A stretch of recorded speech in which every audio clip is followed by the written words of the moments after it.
Prontinho, boa aula aí para vocês. Valeu. Gente, então, boa tarde. É muito bom estar aqui de novo. Até fui perguntar para Batata quando é Miguel. E depois não passei o meu calendário, mas que eu estava com vontade de vir aqui dar uma aulinha, né? Afinal de contas, como eu disse, sociologia é vida. E aí, é assim, a gente tinha um calendário e uma ordem das aulas, e eu, na realidade, estou adaptando as aulas à medida que eu também estou dando aula em outros 2 projetos para o Enem, um outro cursinho popular e um projeto que eu fiz com os meus alunos. Então, eu estou me adaptando às aulas para ir seguindo o mesmo rumo deles, assim. E sempre baseado num roteiro de estudo sugerido por um site especializado no Enem. Então, eu vou falar sobre os clássicos da sociologia, que é o Marx, o Weber e o Durkheim, mas eu resolvi começar por outros tópicos. Na aula presencial, eu começaria na ordem. Aqui eu achei que era mais pertinente, porque, na realidade, o que eu pensei era, talvez a gente volte presencialmente, e aí dar esse tipo de matéria mais teórica é melhor presencialmente, né? Porque o mais conceitual. No entanto, acho que a gente não volta, mas eu vou deixar mais para o final, então, falar sobre os 3 clássicos da sociologia, e estou abordando os temas que todos os anos caem no Enem, todos os anos. Né? Não só no Enem, o tema de hoje é um tema recorrente nos grandes vestibulares, sempre, tá? Então, o tema de hoje, como vocês viram, é indústria cultural e cultura de massa. Eu vou compartilhar os slides com vocês. Esses slides, eles estão com bastante conteúdo teórico, então não precisam se preocupar, assim, ficar copiando tão grandes os textos dos slides. O que não é funcional, né, para uma apresentação de slides, mas é para ter uma informação extra. E aí depois eu disponibilizo os slides para vocês, tá? Então, podem ir anotando da explicação, às vezes, se vocês gostarem de fazer isso para estudar melhor. No entanto, os slides depois eu passo para vocês. Não precisam ficar preocupados. Espera aí que eu estou naquele processo de compartilhamento aqui.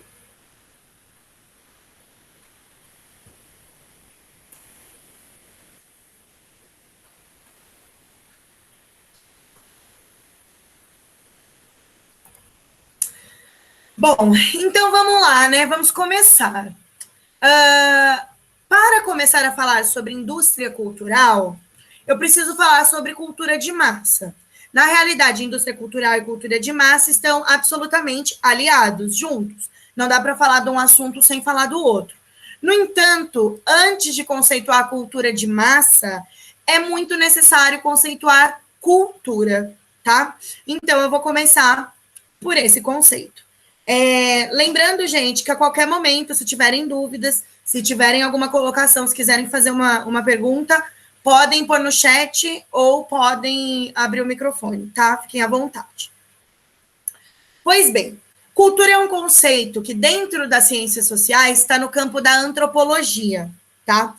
A antropologia é o campo das ciências humanas que estuda especificamente a cultura.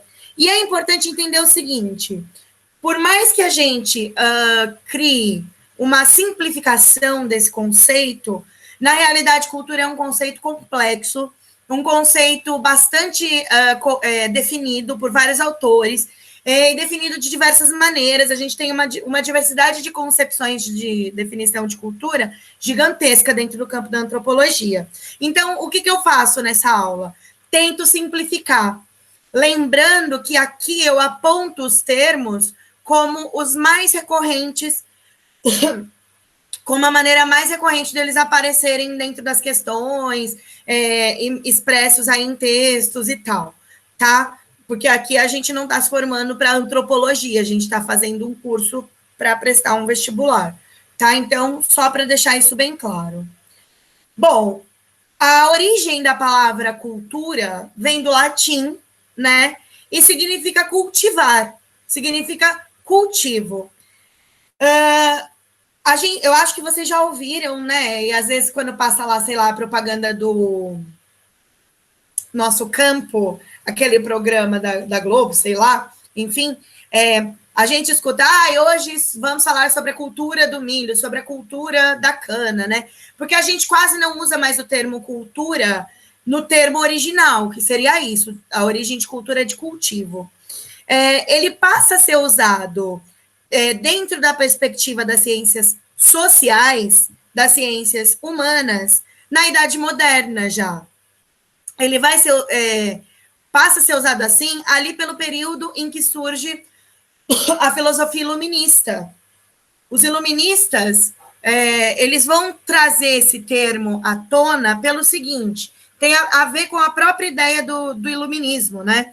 O iluminismo foi uma retomada do conhecimento racional, ou seja, foi o início da construção do campo do conhecimento científico. É muito importante dizer isso. Por quê?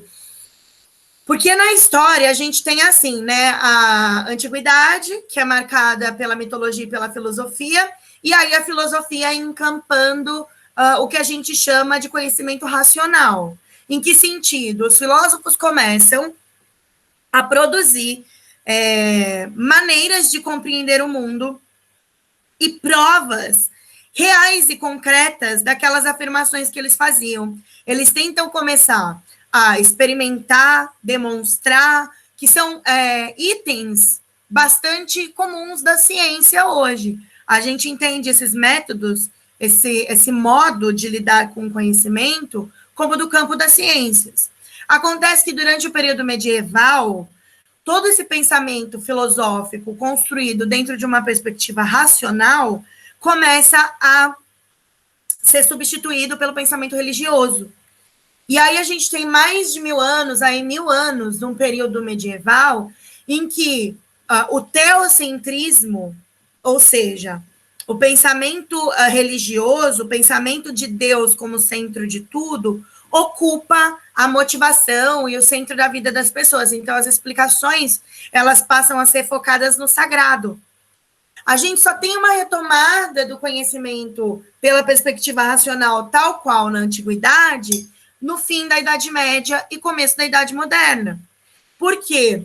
Porque no começo da Idade Moderna, a gente tem, primeiro, a Reforma Protestante, que eu imagino que vocês já viram, que é aí uma chegada ao poder de outras vertentes do cristianismo, porque durante o período medieval só o catolicismo encampou o pensamento, né? O cristianismo surge na figura do catolicismo e ali permanece durante todo esse período. E aí a gente, então, tem uma transformação, que a gente começa a ter outras perspectivas cristãs, a gente começa a ter uma disputa de narrativa de ideias, uma disputa de narrativas de concepções dentro desse campo, e aí também começa a haver a retomada do campo da racionalidade, porque as transformações, a saída da vida do campo para o meio urbano, a mudança do modo de produção, que era agrícola, e vai transitando entre o comércio e depois vai se tornar um modo de produção industrial, tudo isso cria uma nova perspectiva de mundo, muito transformadora. E aí, os iluministas, eles vão estar produzindo seus conhecimentos filosóficos nesse meio. E uma das ideias dos iluministas vinha justamente da perspectiva de iluminar as ideias, de trazer à luz a razão novamente, que tinha sido esmagada durante a Idade Média. Então, é também nesse contexto que o termo cultura vai passar a ser empregado, no sentido de cultivar o conhecimento, de cultivar dentro dos indivíduos, fazer brotar, fazer crescer o conhecimento, tá? Então, a cultura, esse termo, sai do campo lá daquilo que significava um cultivo agrícola e vai para o campo de cultivar dentro das pessoas, de criar dentro das pessoas conhecimentos, ok? Está aí, então, de encontro com o que a modernidade trazia. E, desde então, a gente usa esse termo para diversas questões, tanto na produção dos conhecimentos, né, como eu disse, quanto para dizer, por exemplo, da cultura de um povo. O que significa dizer da cultura de um povo? Aqueles conhecimentos criados, social e historicamente, dentro daquele grupo, aquilo que dentro deles foi aflorando, foi sendo marcador de suas ações, se torna o que nós chamamos hoje de cultura de um povo, que são os costumes, a religião, a língua, o modo de se vestir, o modo de comer, o modo de dormir, o modo de viver, o modo de se relacionar, os laços sociais, as convenções morais, tudo isso está dentro da perspectiva histórica e coletiva, ou seja, social daquele povo. Então, a gente usa o termo cultura para definir isso, para definir esses modos de ser, esses modos de vida de um povo. Ok.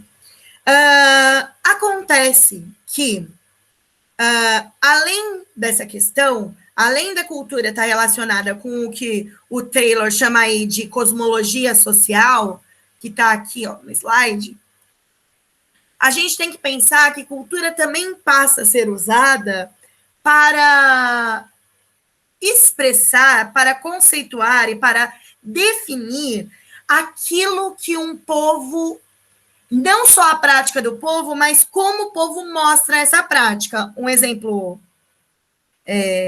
mais simples, por exemplo, aqui no Brasil, o carnaval. O carnaval é uma expressão da nossa cultura.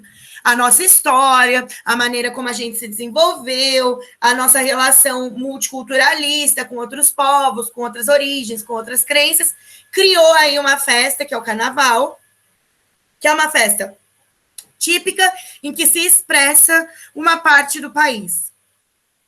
Além do sentido social, do sentido subjetivo, do sentido do que significa essa data e essa comemoração no nosso espírito enquanto brasileiros, como isso nos marca enquanto brasileiros, a gente tem uma produção cultural disso, ou seja, a gente tem a materialização daquilo que a gente sente. E isso se torna, por exemplo, um desfile de escola de samba. Um desfile de escola de samba é uma expressão cultural. Ele é a expressão e a materialização daqueles modos de ser que nós criamos. Então, a cultura são esses modos de ser e ela gera expressões materiais. Essas expressões materiais são os produtos da cultura. Eu vou usar o termo produtos da cultura, porque quando a gente entra em cultura de massa, a gente vai dizer que de fato é cultura. Mas antes de se tornar cultura de massa, produto massificado, a gente tem que pensar em tipos de cultura, como eu disse antes. Porque nem toda expressão da cultura vai ser enquadrada como cultura de massa, produto da cultura. Essas expressões elas vão se enquadrar em 3 campos: cultura erudita, cultura popular e cultura de massa. Então, para entender esses 3 campos e depois entender a crítica que os frankfurtianos, que são sociólogos, filósofos que nós vamos usar para conceituar, fazem, a gente tem que entender o que é cultura erudita e cultura popular também, tá? Bom, então, vamos de cultura erudita. Dentro desses costumes que eu disse que uma sociedade tem, mesmo que seja, vamos supor, um povo, um território pequeno, porque no Brasil a gente tem uma porrada de expressão cultural bastante diversa regionalmente. Mas vamos pensar, para ficar mais fácil de entender, num país pequeno, num país menor, onde as expressões da cultura são menos variantes. Menos variantes por quê? Porque, por exemplo, se eu pegar aqui no Brasil, a expressão da cultura nordestina e a expressão da cultura gaúcha são totalmente diferentes. O modo de falar, né, tem as gírias, né, os dialetos locais, assim, a gente tem comemorações específicas, vestimentas, alimentação, música, tudo muito específico, ainda que nós estejamos dentro do mesmo território. Mas pensando mesmo num território pequeno, que fica mais fácil de entender essa questão da cultura erudita, que não haja essa variação tão grande, ainda assim, há hábitos dessa cultura, mesmo que seja uma cultura dominante, há hábitos dessa cultura que são mais legitimados, mais aceitos por um determinado grupo da sociedade. E o grupo a qual eu me refiro aqui é a elite, é o grupo dominante. Esse grupo dominante, porque a gente tem que pensar o seguinte, por que a gente tem que citar esse grupo dominante e quem é esse grupo dominante? A gente sabe que dentro das relações de poder que se estabeleceram após a Idade Moderna, na sociedade capitalista, a gente tem um grupo dominante, uma elite, que é dominante e está no poder por conta do seu acúmulo de dinheiro. Nós sabemos, histórica e socialmente, que o acúmulo de riqueza proporcionou a determinados grupos o poder. Então, o poder político, o poder social e o poder cultural também. Mas que poder cultural é esse? O poder de definir o que é bom, o que é cultura e o que não é. Ainda que toda expressão, todo comportamento e toda organização social seja parte da cultura, esse grupo da elite começou a olhar para os comportamentos da sociedade, começou a olhar para aquilo que se produz nas suas sociedades e falar: isso é bom, isso é ruim, isso é rico, isso é complexo, isso é incrível, isso é pobre, isso é ruim. E dessa divisão, a gente criou o que nós chamamos de cultura erudita. O que compõe o que nós chamamos de cultura erudita são as expressões e hábitos legitimados por um grupo dominante. Então, esse grupo definiu, por exemplo, que uma ópera é algo complexo, é uma expressão cultural bastante rica de produção de sentidos, simbologias, ela é o teatro e a música juntos, ela demanda uma técnica de quem está ali produzindo aquela obra, ela demanda conhecimento histórico, 1000 coisas. Então, isso que foi entendido pela elite como algo riquíssimo na sua produção, riquíssimo de simbolismos, riquíssimo de envolvimento para o seu desenvolvimento, absolutamente complexo, compõe o que nós chamamos de cultura erudita. Compõe o que eles definiram como é bom. E se é bom, é erudito. Acontece que a questão da cultura erudita, ela nos parece tão complexa, porque a maneira como a sociedade está posta e essa desigualdade social que nos acompanha impossibilita que nós tenhamos desenvolvido determinados aspectos do nosso conhecimento. Naquele momento do cultivo, tem determinadas sementinhas que não caem dentro do espírito dos pobres. Tem determinadas coisas que nos são negadas na construção do conhecimento que se dá às classes mais baixas, inclusive dentro do próprio espaço escolar. Por quê? O espaço escolar é o primeiro espaço público e o segundo espaço de socialização além da casa. Então, nossa casa, onde a gente é criado, e as pessoas que nos criam, são nosso primeiro espaço de socialização e que desenvolvem na gente determinados conhecimentos, comportamentos e visões sobre a vida. Acontece que depois vem a escola. A escola vai ser um outro espaço onde a gente vai estar aprendendo, conhecendo, sendo estimulado. Acontece que nas escolas da classe trabalhadora, de modo geral, esses estímulos eles não são dados. Assim como também nas famílias trabalhadoras, esses estímulos não estão disponíveis, porque historicamente eles foram sendo privilégio de um grupo que foi produzindo e tomando conta, produzindo e tomando conta. E aí, a gente não tem desenvolvido na gente um nível de sensibilidade, um nível de subjetividade e de capacidade de conhecer determinadas coisas como os indivíduos que estão na elite. Então, esses produtos da cultura erudita, eles nos parecem muito distantes. Eles nos parecem muito inacessíveis. Porque eles muitas vezes não fazem sentido, ou nem estão dentro daquilo que a gente aprecia como bonito, como estético, como agradável, como interessante. Eu tenho um exemplo que eu acho ótimo. Tem um filme que chama Intocáveis. Não sei se alguém aí já viu. É uma história real, é um filme francês, inspirado numa história real, Se não viram, vejam. Se viram, sabem o que eu tô falando. É muito lindo o filme, é incrível. Eu uso ele para dar aula, inclusive. E tem uma cena nesse filme que ilustra exatamente a relação da elite, da classe trabalhadora, com a cultura erudita. Por quê? Tem uma cena que o. Porque, assim, a história do filme é um cara da periferia da França. Ele, inclusive, ficou no sistema prisional, e ele sai do sistema prisional. E aí, a assistência social e trabalhista, né, francesa, para pagar o direito de seguro do trabalhador que está desempregado, né? Esqueci o nome. O seguro trabalhista, né? Quando o trabalhador fica desempregado por algum motivo, ela submete o indivíduo a uma série de entrevistas de emprego. Então, o indivíduo tem que ir lá com uma carta do setor social, provar que passou naquela entrevista, e se de fato ele não foi contratado nas suas entrevistas de emprego, se eu não me engano, ele tem que fazer 3 ou 5, e aí ele recebe o auxílio do governo até durante um tempo ali para ele se manter, para continuar procurando emprego. E esse cara, ele então perdeu o emprego porque ele foi preso, ele sai, ele passa pela assistência social, pega a sua carta e tá indo nas entrevistas de emprego. Enfim, por um motivo lá X no filme, que é muito legal, ele se torna um cuidador de um senhor, de um homem muito rico, que é tetraplégico.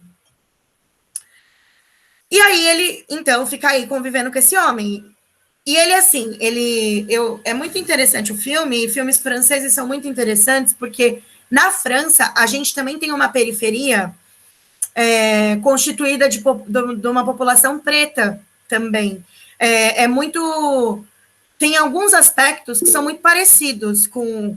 É lindo demais esse filme. Nossa, é lindo de morrer, cara. É lindo mesmo.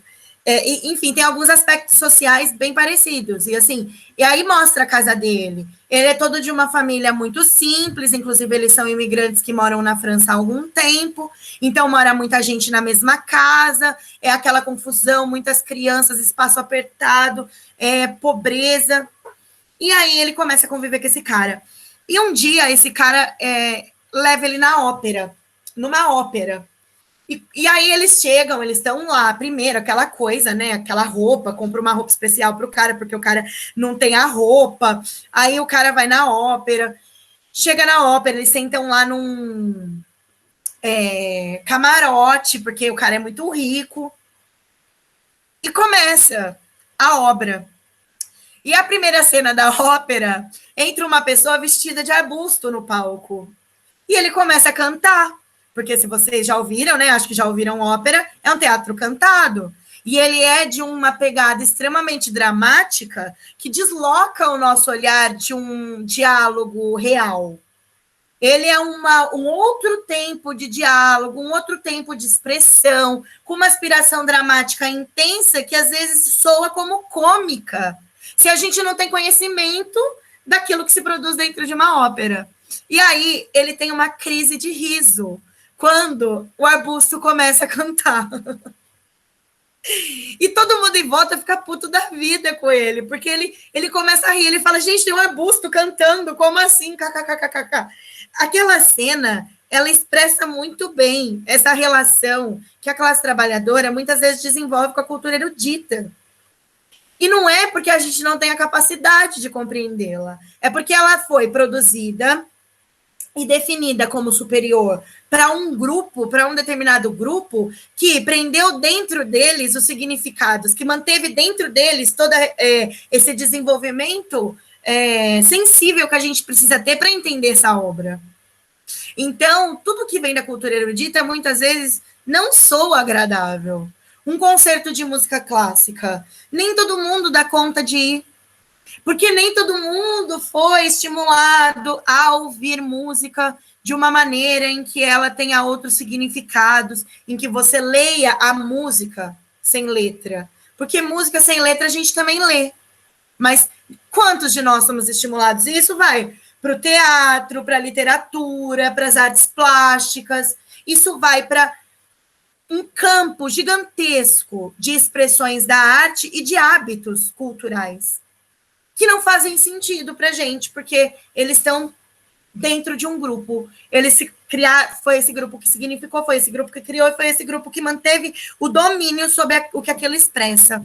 Então, há também uma leitura por parte desses grupos de que aquilo que eles produzem ou aquilo que eles definem como arte, de fato é arte, e todo o resto não é. E todo o resto não é, faz a gente cair na cultura... Ai, pera lá. Na cultura popular. Por quê? Porque durante muito tempo, justamente por conta desse histórico de como uma elite puxou a arte para si, guardou a arte para si como grandes egoístas, sei lá se essa é uma expressão boa, tudo aquilo que era produzido pelo povo, tudo aquilo que era produzido pelo povo pobre, pelas pessoas da periferia, pelas pessoas que não tinham aquele acesso riquíssimo e aquele desenvolvimento refinadíssimo da cultura e da produção da cultura, se tornou cultura popular. E a cultura popular, ela foi muito mal vista e muito pouco valorizada durante muito tempo. Durante muito, muito tempo. Por quê? Porque como vinha dos pobres, como vinha de pessoas que não tinham tido um nível técnico de conhecimento desenvolvido ou um acúmulo gigantesco de referências artísticas, de referências literárias, de referências culturais para produzir suas obras, e as suas obras eram expressões muito diretas do seu cotidiano, porque o que marca a cultura popular é isso. Ela é uma expressão cultural muito mais direta. E ela está relacionada com uma realidade muito mais crua. Em que sentido? Por exemplo, se eu pego Vamos pensar, eu pego um quadro do Picasso, que Picasso está lá dentro do campo erudito, por ser uma obra de arte que está dentro da cultura erudita, né, supervalorizada, muito cara, blá, blá, blá, mas que já faz sentido para muita gente, né? E aí depois eu vou falar por que faz sentido para muita gente. Mas ele se popularizou um pouco aí, ele não é da cultura popular, mas ele é conhecido. Se eu pego um quadro do Picasso e mostro para uma pessoa, principalmente para uma criança mais jovem, para uma pessoa mais jovem, se eu mostro esse quadro para essa pessoa não vai prontamente entender aquele quadro. Não vai. Não vai, porque para você ler um Picasso e entender o que significa a expressão daquela obra, você tem que entender a que movimento artístico ele pertenceu, em que momento ele produziu a sua obra, quem era esse sujeito, que referências que estão ali que fazem aquela arte ser tão expressiva, mesmo que ela não expresse nada de maneira direta, porque ela não é realista. Então, por exemplo, a Guernica, do Picasso, é uma das obras mais famosas. Eu vou até colocar ela aqui para vocês.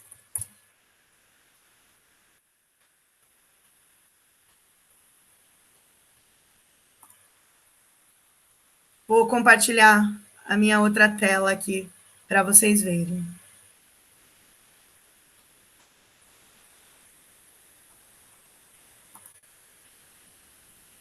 Aqui. Só vou deixar ela pequenininha aqui mesmo, mas aqui, ó.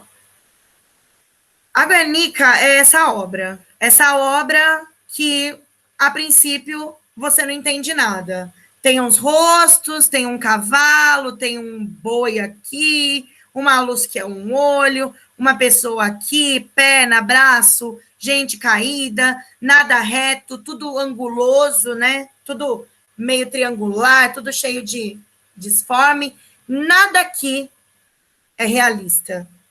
Nada aqui remete ao que está em torno da sua realidade. Mas o fundo dessa obra tem um significado extremamente profundo. Ela é uma obra sobre a Guerra Civil Espanhola.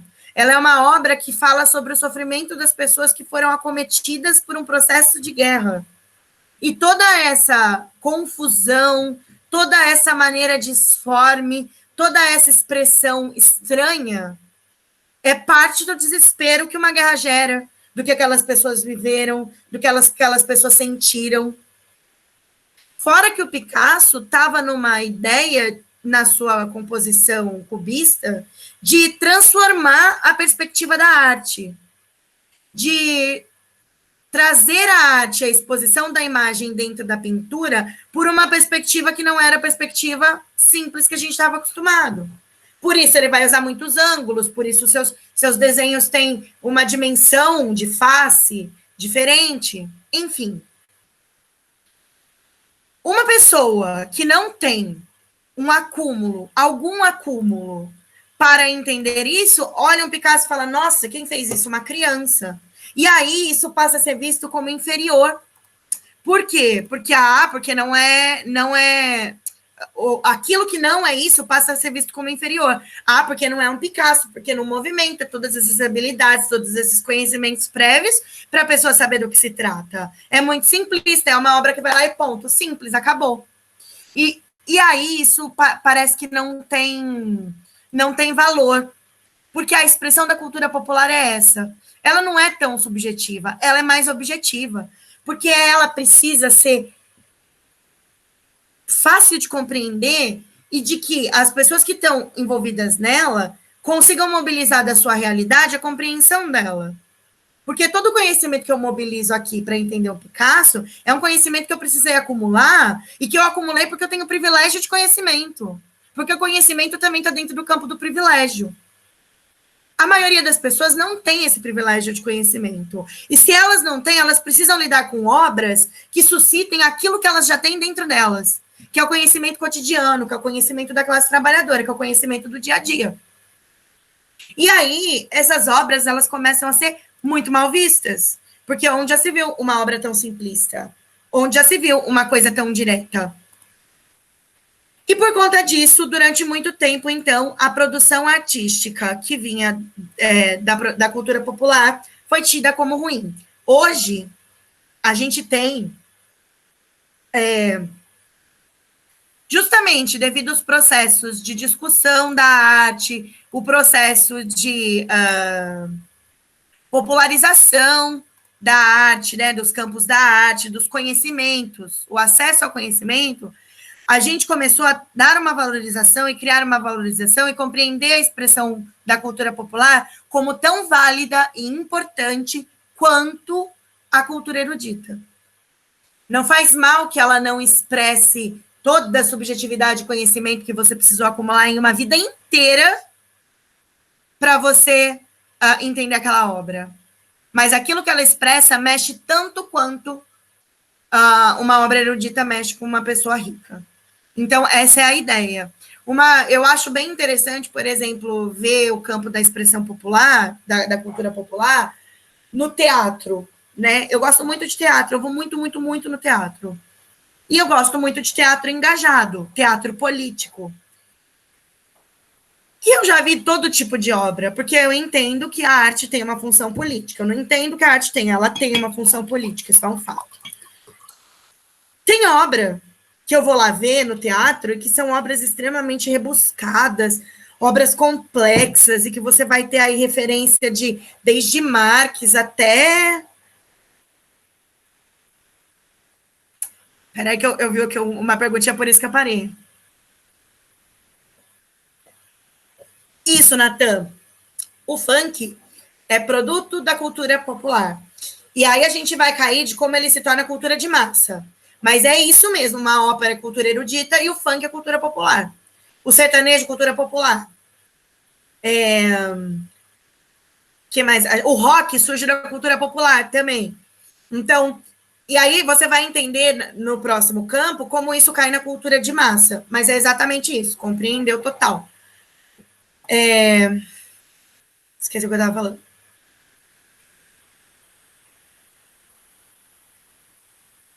Gente, sumiu. Do teatro.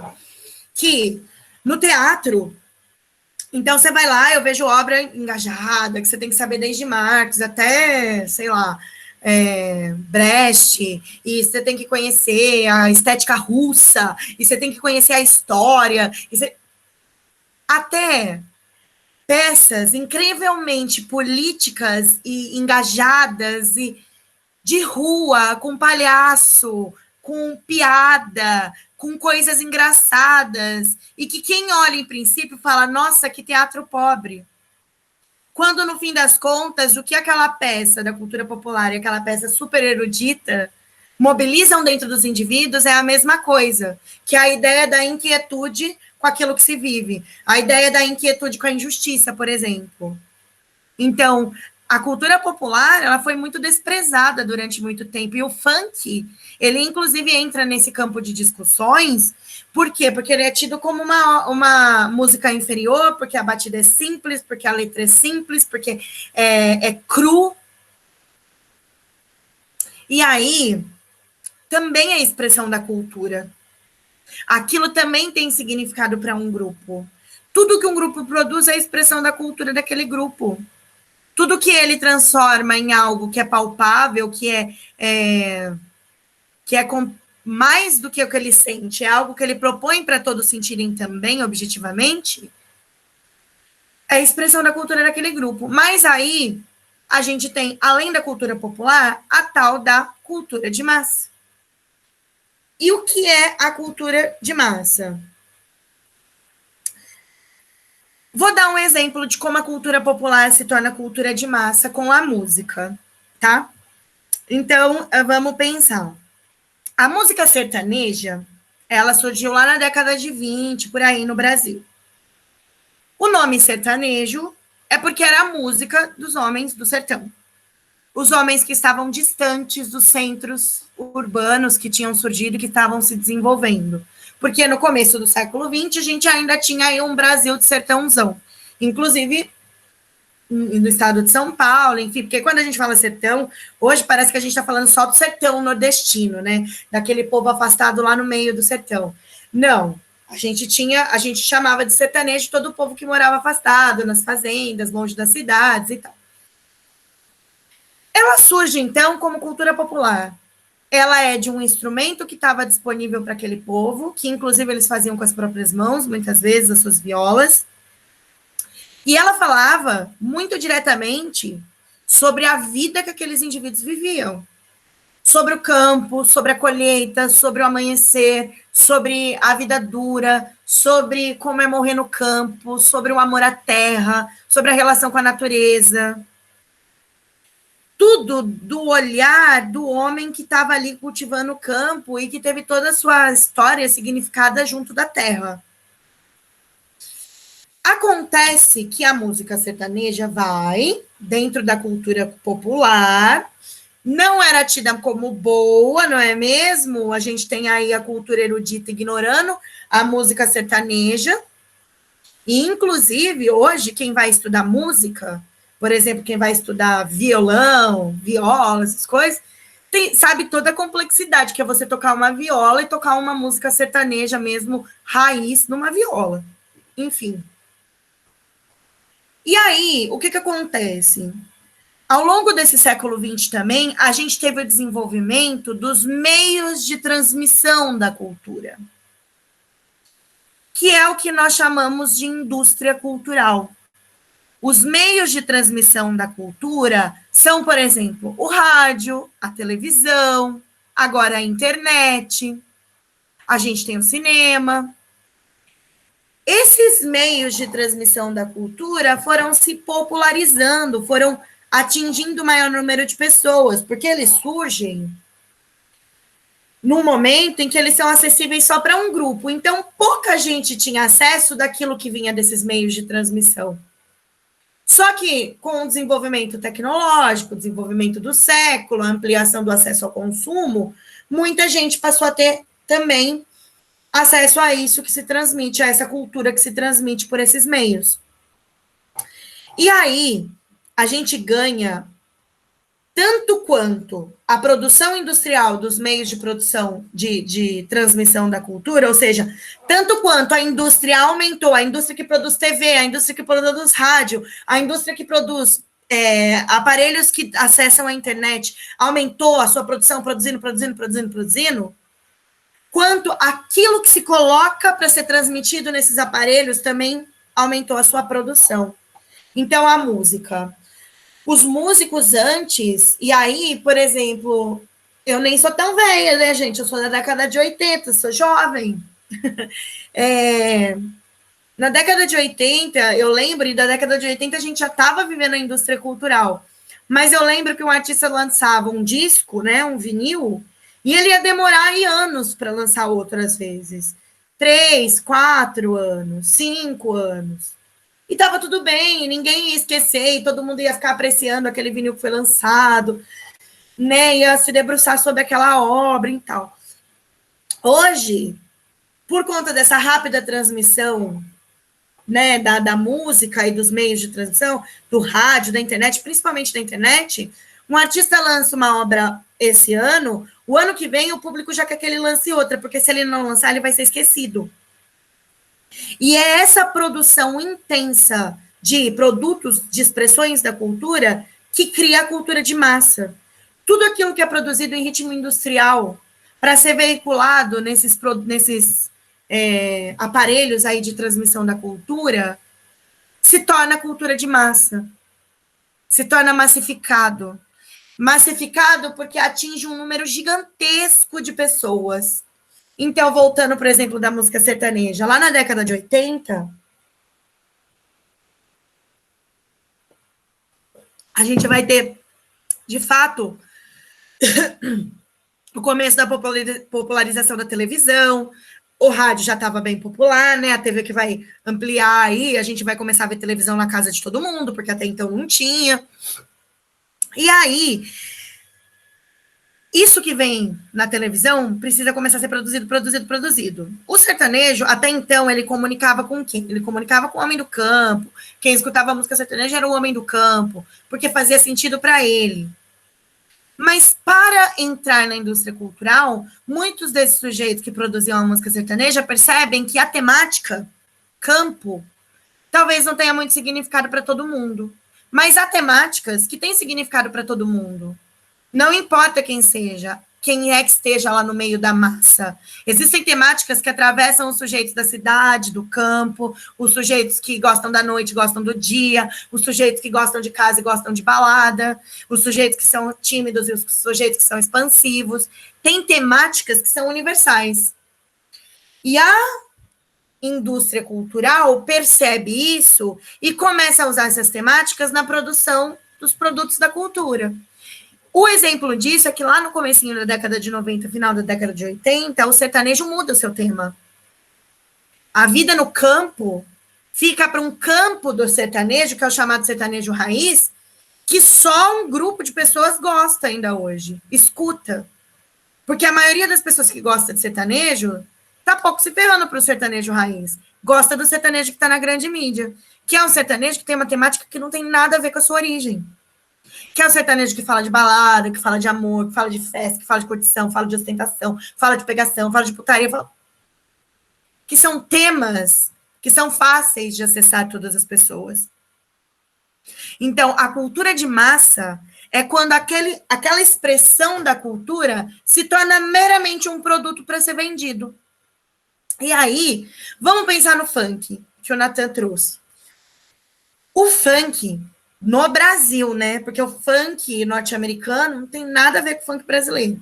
Mas o funk que surge no Brasil, que é o funk da batida, que é o funk lá do morro, que é o funk mesmo da periferia, quando ele surge e se populariza, se vocês forem buscar lá no comecinho da década de 90, a gente vai ter um funk que fala sobre realidade social periférica.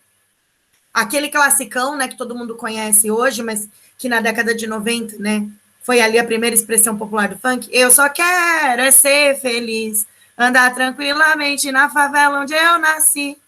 Aquilo era o funk, a origem do funk aqui no Brasil. E que tinha a ver com a expressão daquele povo. Só que aí a batida foi ganhando gosto, as pessoas foram ganhando gosto por aquela batida, só que a letra estava muito pesada. E letra pesada não vende para todo mundo, só vende para quem se sente identificado com aquela letra. O que vamos fazer? Vamos pôr uma letra que comunique coisas que todo mundo gosta. E letras que comuniquem coisas que principalmente a idade etária que curte o funk gosta. E o que a maioria dos jovens gostam? Não só os jovens. Quer dizer, eu sou jovem, também gosto. de festa, de farra, de diversão, de safadeza, e assim vai. Então, é óbvio que aí a letra começa a ser substituída. E aquilo que era da cultura popular vai se tornando cultura de massa, vai se massificando. Então, o playboy escuta, o menino da quebrada escuta, o classe média escuta, o branco escuta, o preto escuta, todo mundo escuta. Escuta porque a letra é neutra, porque a letra chega em todo mundo, porque a letra alcança a massa, tá? Então, a indústria cultural, ela cria maneiras de produzir expressões da cultura que atinjam muitas pessoas. E aí uma outra coisa que é importante dentro dessa aula, assim, que é notório e que deve ser enfatizado, é o próprio conceito massa, tá? O conceito de massa é um conceito que está dentro da sociologia e que ele é muito interessante, porque ele é usado de maneira geral para falar sobre um grupo. Ah, é a massa de pessoas. De fato, é uma massa.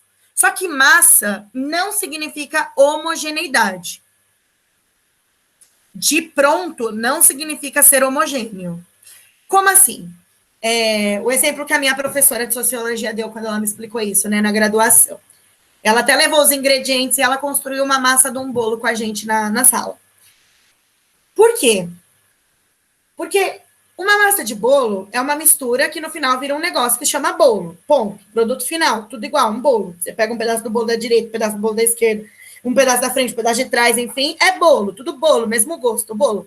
Só é diferente se for o bolo da Alice, que você pode crescer e pode diminuir, mas aqui é só um bolo.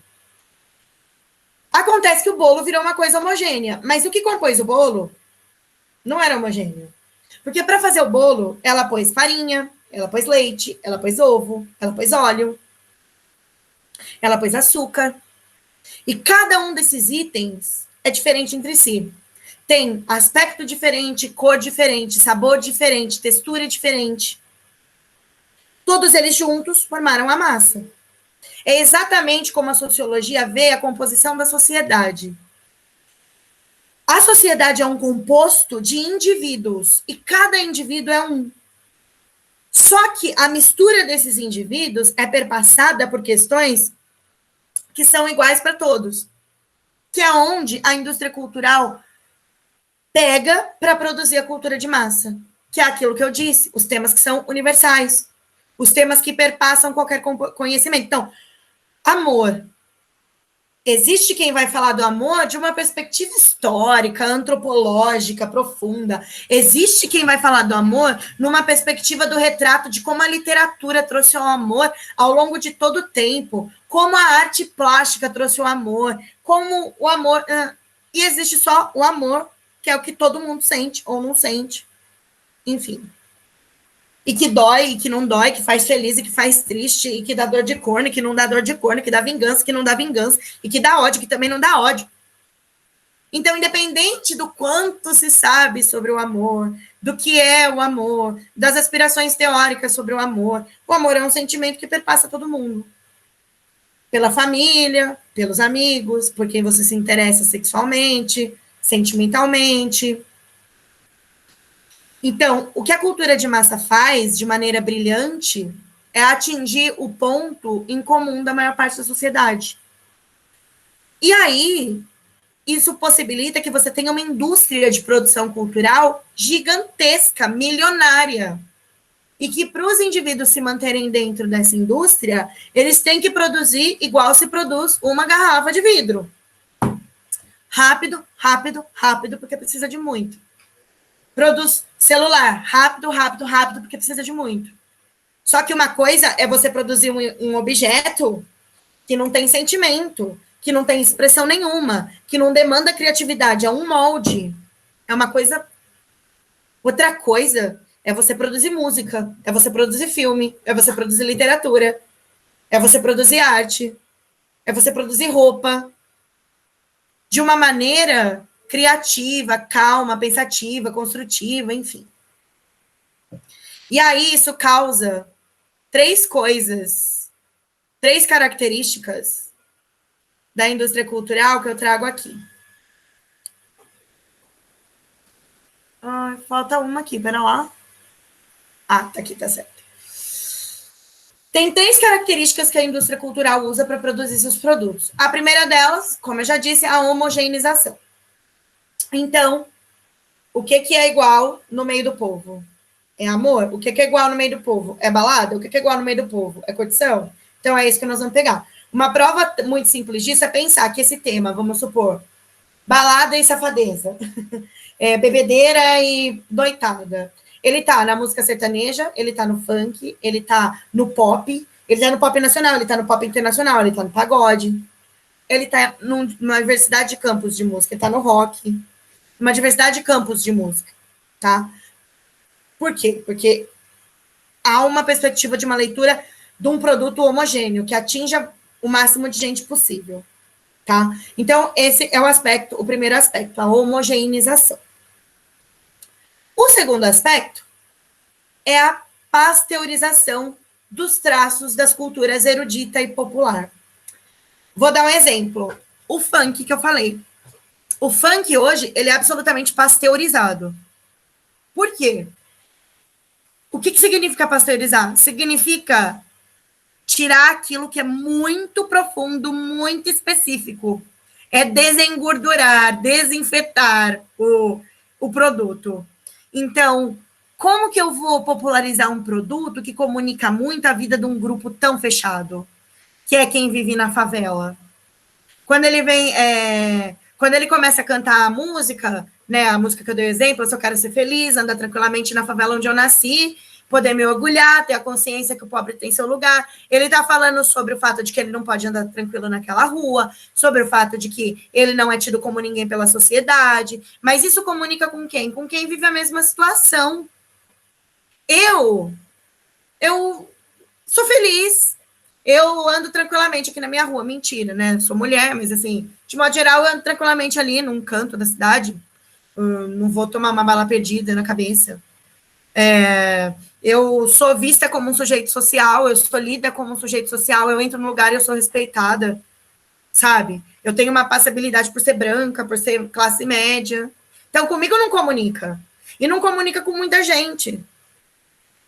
E aí, tem que ser pasteurizado, então, tem que ficar suave. Não pode ficar muito forte o tom disso. Então, vamos pegar coisas que são suaves. Por isso ele fala sobre pasteurização dos traços da cultura erudita popular. Que mesmo que eu vá pegar aspectos que vêm da cultura erudita, para a cultura de massa transformar isso, então ele vai vai deixar uns traços mais suaves, umas coisas mais tranquilas, tá? E por isso, por exemplo, a gente tem a popularização nas artes plásticas de muita coisa que era da cultura erudita. Que aí você vai comprar um pôster e ter na sua casa um quadro qualquer de um pintor famosíssimo que custa milhões e milhões que você consegue ter na sua parede. Eu dou o exemplo porque eu tenho na minha parede um monte de quadrinho que eu tirei de um livro, de uma revista, nanana, que são só reproduções. E que vão ser pasteurizadas por quê? Porque muitas vezes as pessoas vão pegar isso pela estética e não pelo conteúdo que está dentro deles. E beleza, se for só estético, não precisa ser profundo. Tá? Então, essa é a característica da pasteurização. E, por último, a característica da alienação. Os produtos da cultura de massa, de modo geral, são alienados da realidade do próprio indivíduo. Por quê? Porque como tem que ser comum para todo mundo, não vai falar profundamente sobre aquela realidade, vai falar, às vezes, assim, desligado daquela realidade. Então, eles são produtos alienados. Eles são produtos que, por exemplo, o sertanejo, ele é alienado. Ele fala para todo mundo agora, mas ele é alienado da sua origem. Ele não tem nada a ver com o sertão, ele não tem nada a ver com o campo. Por que chama sertanejo? Tanto que o sertanejo agora é universitário, porque ele saiu do campo, foi para a cidade e virou pessoa com um nível superior e parou de falar da vida do campo. Não voltou nem para fazer agronomia. Deve ter feito outra coisa, esse filho da mãe. Porque já não fala mais do campo. No máximo fala de um trator, de uma caminhonete, para levar lá um saco de milho, para fazer uma pamonha, enfim. Mas não é profundo, percebe? Então, a alienação é isso. Tem 2 expoentes grandiosos da indústria cultural que são importantes de serem conhecidos, que é o Adorno e o Horkheimer. Deixa eu só ver um negócio aqui. Ah, mudou. Eu achei que não tinha mudado para vocês, mudou. O nome da escola filosófica e sociológica que estudou e desenvolveu a teoria da indústria cultural é Escola de Frankfurt.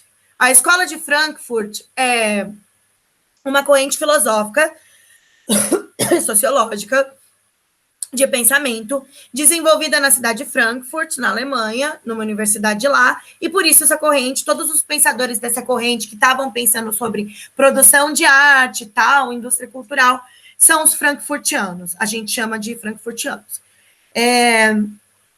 Dentre eles, os principais críticos desse tema de hoje é o Adorno e o Horkheimer. Eu tenho outros frankfurtianos falando sobre arte, por exemplo, o Benjamin, falando sobre arte plástica e tal, estética, que é um outro campo interessante. Mas eles dois vão falar bastante disso. E uma das coisas que eles vão falar, que foi muito notório para eles enquanto estudantes desse campo da indústria cultural, foi sobre o cinema, a produção cinematográfica. O que os frankfurtianos percebem é a massificação do cinema, né? Lógico, para ele se manter, para ele foi se tornando uma indústria em busca do lucro. Então, eu sempre dou o exemplo hoje dos filmes de herói. Os filmes de herói, eles são o cúmulo da produção cinematográfica da cultura de massa. Porque todos eles são alienados, pasteurizados e homogêneos. Em que sentido? Todos têm a mesma fórmula. Tem o herói, aí tem o conflito, o vilão mundial, o herói que vai salvar o mundo, que tem um poder, não importa qual seja o poder, mas ele passa um drama, é muito difícil, no final ele salva o mundo, no final ele muda as coisas, no final ele ganha tudo, no final ele é maravilhoso. Seja mais zoeira, menos zoeira, mais sério, menos sério, o poder seja natural, o poder seja tecnológico, o poder seja comprado, não importa. A fórmula do filme de herói é a mesma. E qual é a prova de que essa é a expressão máxima da cultura de massa? A prova é que as maiores bilheterias aí dos últimos anos foram esses tipos de filme. E aqui, gente, entendam comigo, eu não tô falando, é ruim, não veja, credo. Nossa, que péssimo, não façam isso. Não tô falando isso. Mas eu tô falando para vocês que aquilo não conversa em nada com a realidade de ninguém, porque herói não existe.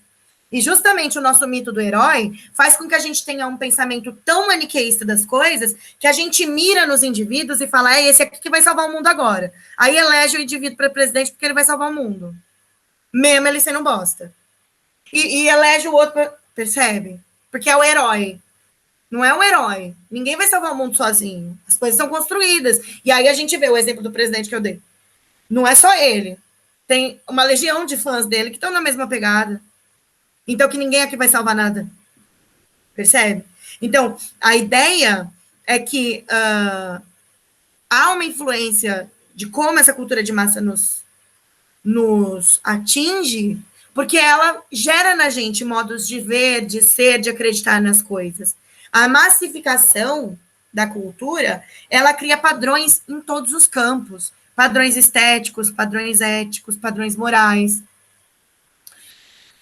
E aí é um problema, porque a gente fica esperando as coisas acontecerem daquele jeito, as coisas serem simples daquele jeito, ela estimula o consumismo. Então, aqui eu repito, não é não consumam produtos da cultura de massa. Quem sou eu para dizer isso? E eu também consumo. Mas entendam que esses produtos, eles são extremamente pobres de representação cultural. Eles são extremamente feitos de maneira metodológica para vender, não para expressar. E que quem quer conhecer a arte enquanto expressão tem que passar da camada da indústria cultural, tem que descer para as outras camadas da indústria, da questão da arte e da produção da cultura, para ter uma visão mais complexa e mais profunda, tá? Ia falar um trechinho aqui do Adorno, mas não vou nem comentar pelo avançado da hora. Mas quero saber aí... Ai, espera aí, gente. Deixa eu desligar o telefone, né?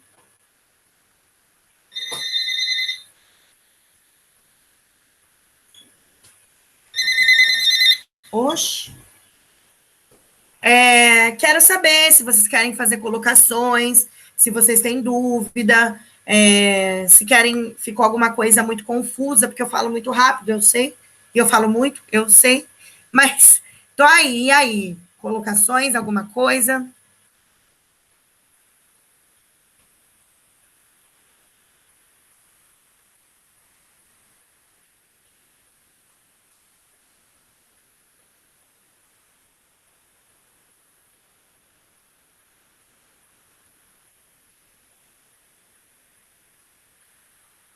Cri, cri. Obrigada por ter respondido. Não, tá tudo bem, ficou claro. Essa perspectiva do que é indústria cultural, o que é cultura de massa e tal. E aí, como essa produção tem um impacto social, tem um impacto na nossa vida, na maneira como a gente vê as coisas, e como essa produção empobrece a expressão subjetiva humana. É muito ruim isso, porque aí a gente vive em torno de ver as coisas sendo geradas de ciclos em ciclos. Então, tipo, tem a música famosa do carnaval esse ano, aí o ano que vem tem que ter outra música famosa, aí tem outra música famosa, porque um ano já enjoou, até porque esses produtos da indústria cultural, como eles são mais pobres e mais simples, eles estão baseados assim em letra simples, repetitiva, muito refrão, pouca ideia, muito muito muito kkk, enfim, e esse tipo de coisa. E aí ele acaba sendo enjoativo, não dura um ano o nosso apreço por isso, não dura.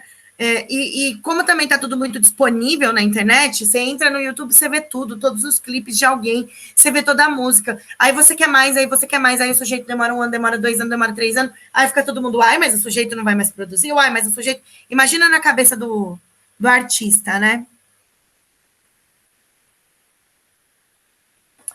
Totalmente como forma de manipulação. E olha, às vezes é uma forma de manipulação gostosinha, uma forma de manipulação imperceptível, sabe? Tipo, porque a gente compra a ideia do que a cultura de massa nos passa. Porque como a gente está vendo ela recorrente, meio que a gente compra essa ideia, sabe? Então, é muito complexo.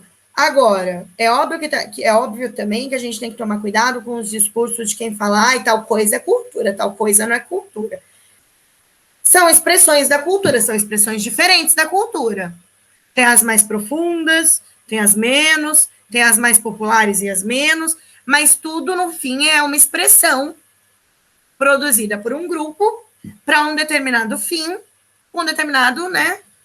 Então, assim, e aí o que isso te dá, o que isso te remete, é outra história.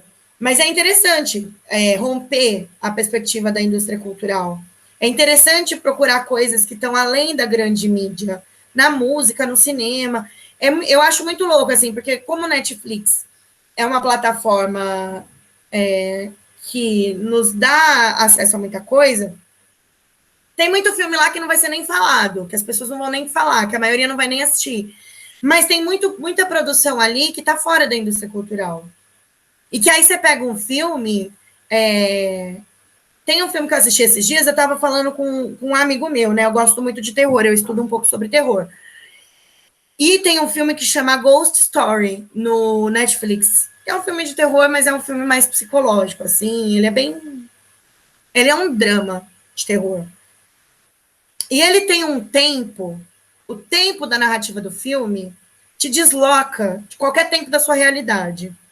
Por quê? Porque a gente vive acelerado. Eu penso em mim, né? Eu sou acelerada, falo rápido, tudo ansiosa. Você começa a ver aquele filme, ele te põe num tempo de narrativa que ou você já tem dentro de você uma percepção de qual é a linguagem da arte, que aquilo é proposital, e se deixa levar nessa viagem, ou você vai sair falando, nossa, que filme ruim, que filme bosta, que filme péssimo. Oi, Batatinha! Eu vi que você veio dar o sinal, né? Você veio tipo, acabou a aula. Sim, eu sou o sinal. Belo sinal na nossa tela. Mas pode finalizar aí, pô.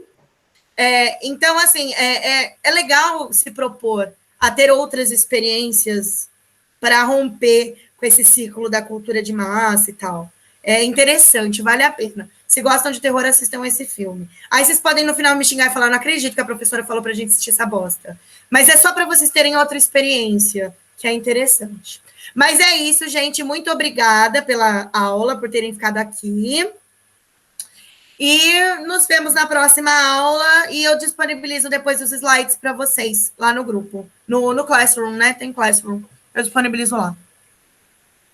Valeu, Bruno. Ó, a gente tá mandando o material no grupo do WhatsApp mesmo, Ah, tá? no grupo mesmo? Então eu disponibilizo lá já já. Tá bom, então. Tá bom. Obrigadão, viu? Valeu, Valeu. tchau, gente. Bom sábado para vocês, viu?